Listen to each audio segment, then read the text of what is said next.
It's about 9 o'clock, so I'm going to go ahead and get started as promised. Hopefully, some people are taking advantage of this. What I'm doing today is I'm just going to troubleshoot a couple of projects that students have sent to me. Two of your peers, Peter and Carrie, have sent in some photographs that they're working on restoration projects, and asked for some help in a couple of particular areas. So I'm going to try and work with them, and then also just give them some pointers as well, and kind of look at some file structures and what these things should look like, how I do this, so that you guys are aware of the kinds of things that I'm going to be looking for. So of course, you don't need to see my Ustream broadcaster, so here's the Photoshop workspace. Now I realize that the picture quality might not be good enough for you to actually read everything that I'm doing, so I'll try to talk through everything so that you know what I'm doing here. The two photos I have that I'm working on, the first one is, this is Carrie's photograph restoration project, and she had a problem, she had a question about the sky. So I'll first just talk about that, and then I wanted to point out some other things that maybe she could do as well. So let's start by looking at the sky question. So you can see here that she's brought in an additional sky. She's cannibalizing, as I told you guys, that is legal on this. But a couple of things with it. It doesn't look particularly natural yet. And then her problem is that she has it clipped to this color balance layer here, and you can tell that it's clipped, that it's a clipping mask, because of this little arrow here. See that little arrow? And you can release the clipping mask by holding Alt and clicking between the layers. So I've released that clipping mask. Now, her issue, of course, is that once she releases the clipping mask, of course, it covers the entire photograph, and so she's kind of struggling with how to make this work. I believe this is what her issue is. Hopefully she'll let me know after she sees this whether or not this addresses her concerns. So what I wanted to show you is a feature that allows you to use a layer mask from another layer to create a selection, which then you then can make or use as a basis to make another layer mask from for another computer, or I'm sorry, for another layer. So what I'm going to do here is I'm going to hold the command key on the keyboard, and you can see here when I hold the command key on the keyboard, my little dialog changes. I have a little marching ants indicator. So if I click, now you can see up in here I've made a selection, and this selection is based on the layer mask for this color balance layer. I believe it's named color balance 7. There we go. So now what I'm going to do is I'm going to hold Alt, and I'm going to release the clipping mask. Difference between a layer mask and a clipping mask, of course. Clipping mask is the relationship between two layers. Layer mask is, of course, this thumbnail that we can attach to an image layer and adjustment layers. Now I'm going to come down here and I'm going to create a layer mask, and the layer mask that I create is based on the selection. So it's basically, I have the exact same thing that I had before, but I can now paint with black and white to manipulate that layer mask. So let's say I want to oops, using the wrong color.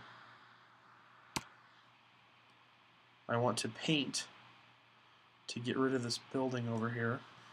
I might even shift click so I can get nice straight lines. Use the bracket keys to increase, decrease the size of my brush. And now I can manipulate that, based on whatever I'd like. Let's see, I don't really want this tree here. Shift click down, across. And then if I want the clouds to kind of show through that tree over here, I can then just kind of zoom in using the space bar to get my hand tool and move across. Again, the bracket keys to manipulate the size of the brush, and now I can kind of go in, try and make this look a little bit more like it belongs here. You know, just gonna hit in a couple of areas so that instead of that kind of yellow sky that you saw before, I'm getting that same blue sky color coming through. And this just takes a little bit of time. You want to get rid of any haloing effect that's created.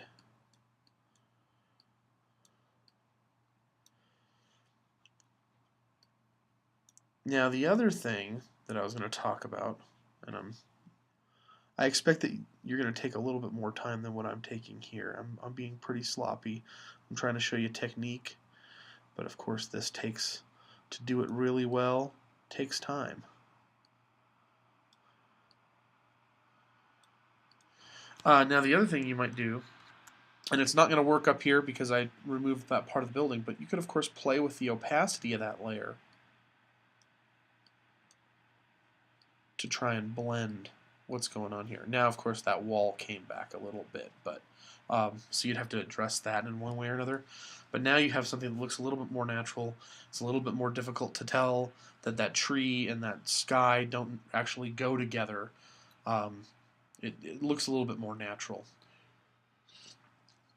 Now, while I have you here on this particular photograph, I wanted to talk about another feature that I touched on early in the semester, but that you guys might not be thinking of for some difficult repairs in areas like this, up here on this wall.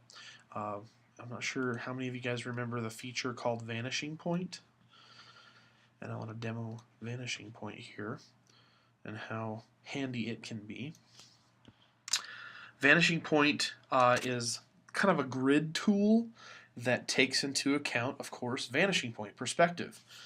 It's under filters, so I'm going to go to filter. Oop, I can't. Oh, because I don't have a layer selected. There we go. So it happens to me just like it happens to everybody else. I was on the wrong layer, so I'm going to click on my background copy, which is where I'm presuming she's doing her edits. I'm going to click on filter, and then now vanishing point is available. Now this is a filter. Let's see here. I'm going to zoom in on that particular area, and then I'm going to lay down a grid that communicates what the vanishing point is. Now the grid is going to determine how the pixels are painted once I start working with the clone stamp and other tools. Now the grid, you know, Photoshop, it can't make the grid on its own. There was a sample file that you may have played with where Photoshop made the grid. That's not always going to be the case. I'm actually having to create the grid. I'm just basically using this tool and I'm just kind of clicking, trying to create straight lines. And I'm using visual cues from the photograph. I'm using the brick here to help me out. Okay, so you see how I've basically made, you know, I've just tried to make these straight up and down. And then these align with the top of the brick, and then this lines with one of the grout lines of the brick. Now that I have that, I can actually stretch it, manipulate it. Now be careful, you want to make sure it still lines up, like I'm trying to line up with these lines of bricks here. And then you could even extend it out into the distance, like so. Now let's get to the exciting part, and that is actually using the clone stamp to repair some of these bricks. Now, before I start, let me talk about what I did before I got into this dialogue. I actually disabled all the other layers. Because Vanishing Point is a filter, it behaves a little bit differently than some other functionality. If I had had all of those layers active, it actually would have used all of those layers as the basis for the clone stamp here, which would have caused problems, because then it would have looked good in here, but then when we came out, the bricks would have looked weird. They would have looked, you know, they would have been affected by the color adjustments that had been made to the photograph. So I actually disabled all that so that I'm actually just working with the pixels on this one layer. Okay, so now I have my clone stamp tool selected. I'm going to hold Alt to select a source point, and now I'm going to move my cursor over here, and I'm trying to line up. See how I'm lining the grout lines with other grout lines so that I'm repeating the pattern, and then I can just paint. And this is really handy. Okay, and now it remembered that that was there down there. So I get rid of that because that's annoying. Okay, and it's not going to do a perfect job. I was a little sloppy there, and it actually, you can see it actually has like a little bow to it. So be careful. Do it again and again if you need to. Okay, now I'm going to try to, I need to create another source point to get rid of this one here, and you can see the little green X that tells me where my source point is. And I'm just going to kind of come up here and paint that out. And you can see this works really slick. This is a wonderful tool, and it helps with really tricky edits like this, where you need to recreate patterns that, you know, they're going to be really a pain in the keister actually to fix.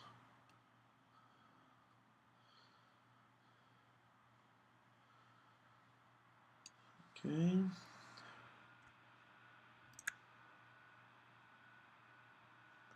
Here, looks good. And I'm just resourcing, and I call it resourcing, but and what I'm doing here is I'm just grabbing new sets of pixels to work with, and that's important because I need to, you know, I'll repeat patterns if I don't resource every once in a while. So I need to resource. Just click there, click there. And I just want to kind of come short because the reason why I'm stopping here where I'm at is because you can see this brick actually changes up here. So you'd want to use a different technique.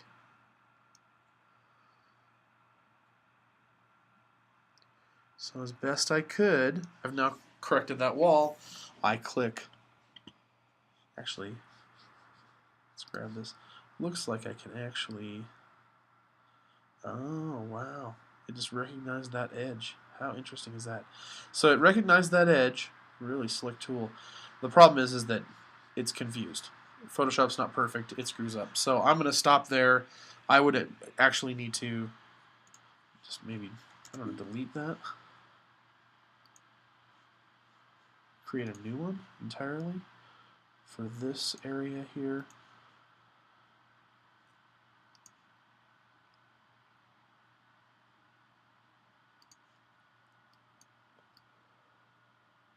So I can address that right there. And then Alt. Be there.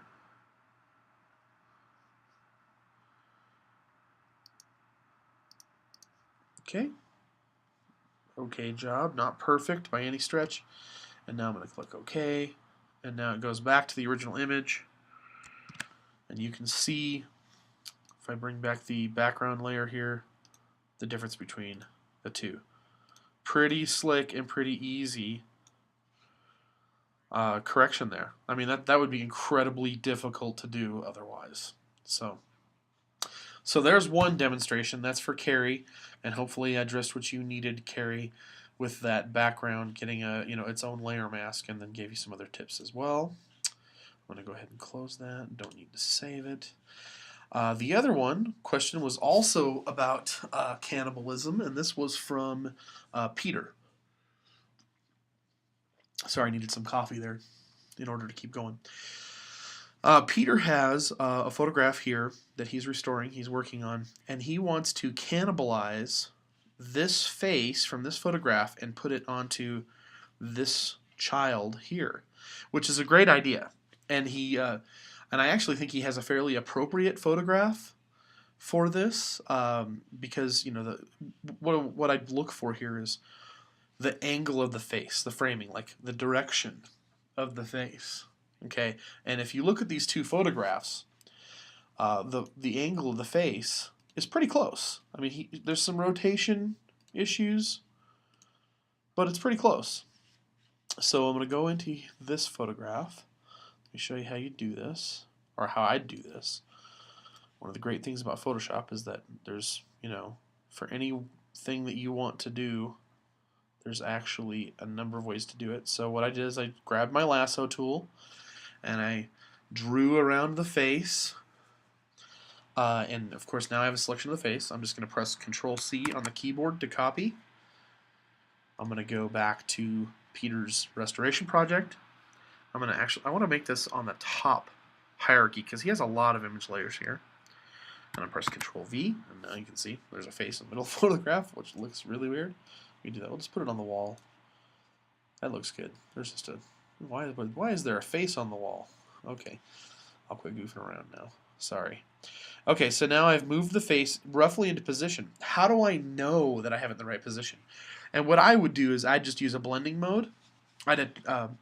So on that layer 8, which I should name, all these layers, Peter, need to be named in order to get all the points for organization. I'm going to call this face repair. And I might even, just for my own uses, even say cannibalized. Just so I know. Okay, now I'm going to switch that, and I'm going to move it to, I'm going to make it darken. Okay, well, now that didn't work, let's try multiply. There we go, okay. Now the reason why I did that is because I want to be able to see the eyes here and the mouth, and the eyes here and the mouth, because those are going to be what I use to align things. I'm going to tweak the face. I'm going to rotate it. I'm going to size it until I get it into position. So I'm going to press. I still have that layer selected. I'm going to press Control-T on the keyboard, which gives me transform. And now I'm just going to try to align the eyes. I'm going to rotate the face a little bit, and I'm going to shrink the face a little bit. See how the mouths line up a little bit better now? So I moved it a little bit more, shrank it a little bit more, okay, until I feel like I about got it into place. Rotate just a touch, okay, and I'm just trying to get those eyes and the mouth to align. When I think I'm there, I press enter, that completes the transform, and then I go to normal again. So now I can see, okay, the face is reasonably in place, but the color is way off. I mean, it just looks ridiculous. So now the next thing I have to do is I want to smooth the edges so I get a nice transition from one layer to the other, and then I have to change the color so that the color for the new face matches the color for the rest of the photograph. So to smooth the transition, I'm going to create a layer mask on this face repair cannibalized layer. So if I can get the computer to cooperate with me. So I've created a layer mask. I'm going to grab my brush, switch it to black, and just kind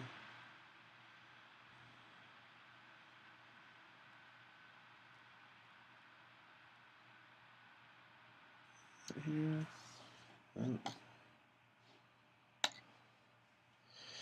Okay, so now I feel like I have the face fairly well in place. And there's a soft transition from the outside of the old face now to the inside. So I have some partially transparent pixels around the edges. Now I'm going to just create a levels adjustment layer. Okay, so I just clicked on the levels adjustment layer up here, and I know you guys can't see that as well. I'm just in the adjustment panel right here. Let me make sure. I have another monitor that's showing me what I'm recording. That's why I keep on looking up. So I just have this levels adjustment layer above that face layer, and I'm actually going to, in order to ensure that this adjustment layer only affects this image layer, I'm going to clip it. So I'm using that clipping mask. So you can tell I have that little arrow, and I was just holding Alt and clicking between the layers. And now I'm just going to darken those pixels until I feel like they match. Okay, so I'm darkening a little bit here. And then, okay, I feel like, okay, it's getting dark.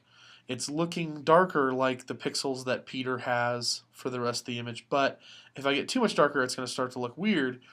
But obviously it doesn't match yet. So what is the color that's missing here? What color needs to be adjusted? And I'm going to say it's red. Peter's photo, the skin tone on these children is very red.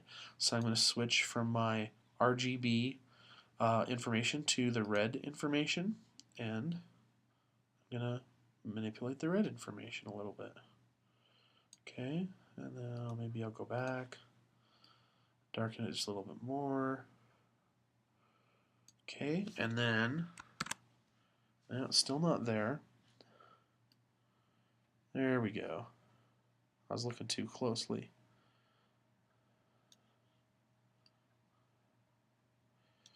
Okay, there we go. And now I have a face that looks a little bit more natural. I mean, most people looking at that probably are not going to pick up on the fact that that's been edited, that's been manipulated. It looks fairly natural. Now, let's look at Peter's project, because he has done a lot of work, just a ton of work. This is what he started with. This is where he is now. So you can see why the child's face is an issue. Because there is a nice crease just right through that spot in the photograph. Okay. Now, Peter's done a good job of dealing with some of the texture issues, but as far as repairing the tears and the creases, but he also now has some other texture issues, and so I just wanted to talk about what you can do to address those.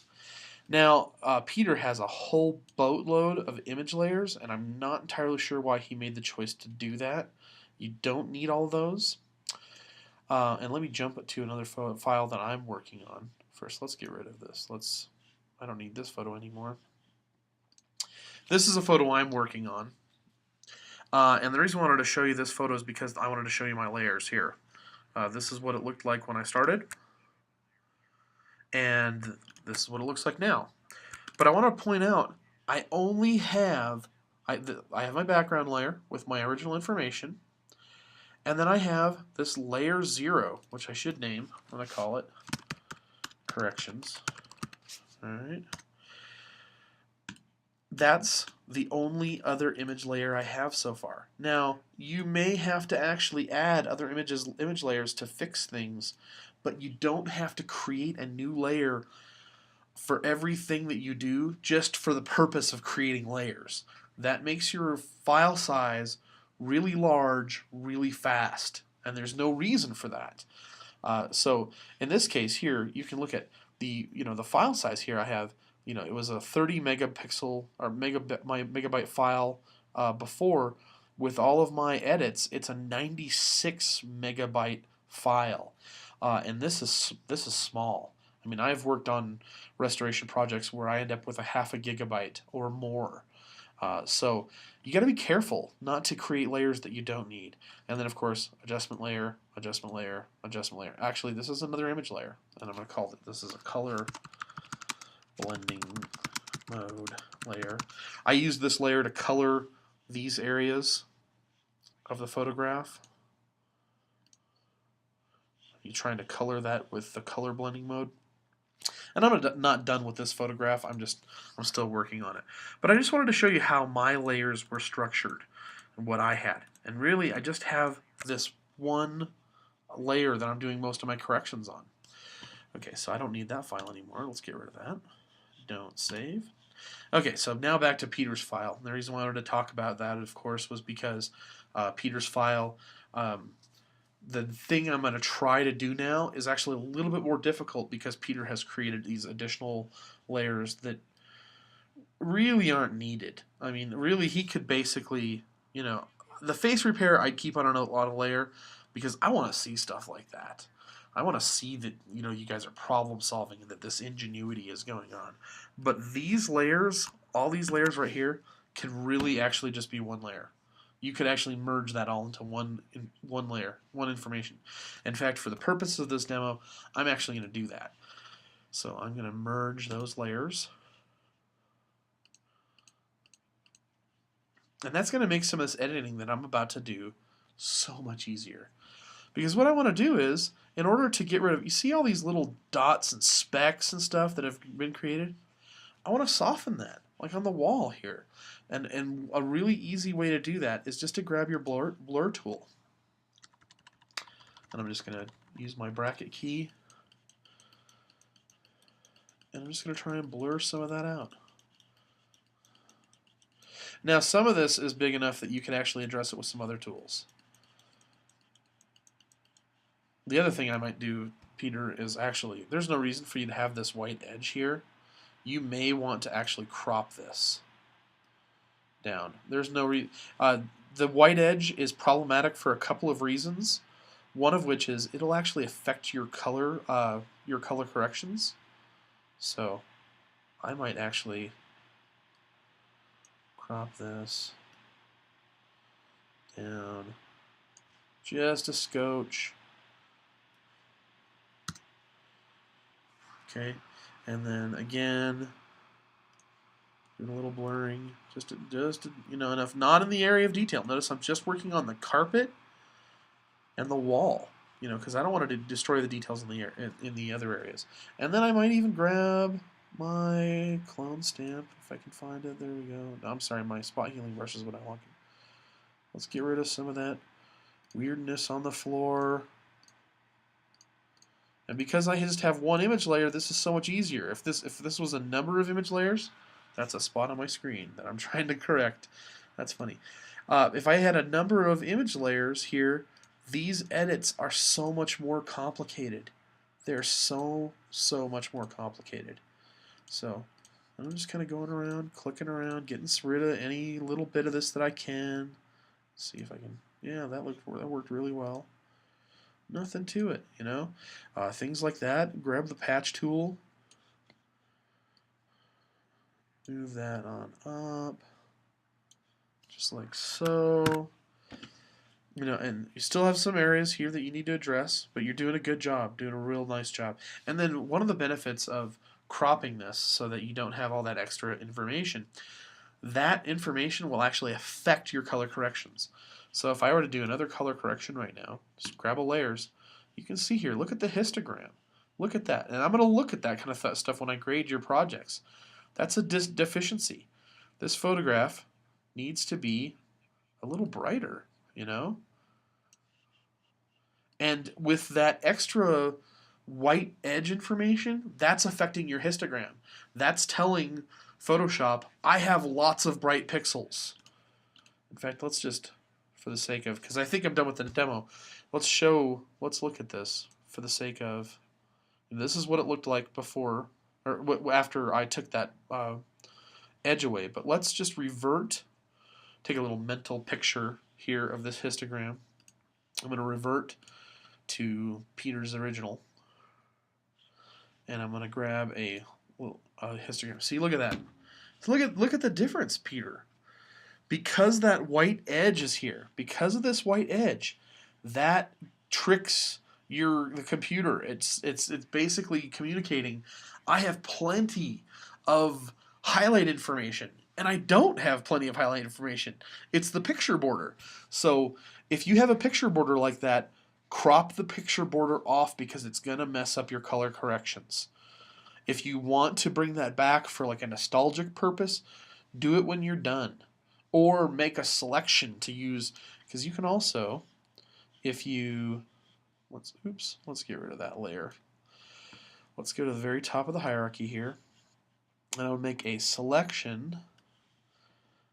If you make a selection, then it should only consider the pixels inside your selection. So you see there, I made that selection. Now I have a layer mask based on the selection, and it's only giving me the pixel information for what's on the inside. So I can now see that. So the difference between the histogram with those pixels and without those pixels is just, it's enormous. So if you have that white border information, that's probably a good idea to get rid of that. Okay, so I think I've gone longer than you guys probably want to. Hopefully, you guys watch this, and if you have more things that you want me to look at, it's I'd be happy to. I know that for some of you, your project's actually due on Friday, but if I get a whole bunch of emails like in the next 24 hours, I'll do this again on Thursday. I might even do it live in my Thursday afternoon class. So we'll see what happens. So yeah, give me your troubleshooting problems. If you're having trouble with something, let me show you. I'll do the best I can. I'm not perfect, but I've developed some tricks over the years. So thank you for joining me. If you couldn't join me live, of course, I'm going to post this later. So thanks a bunch, and we'll talk to you again soon.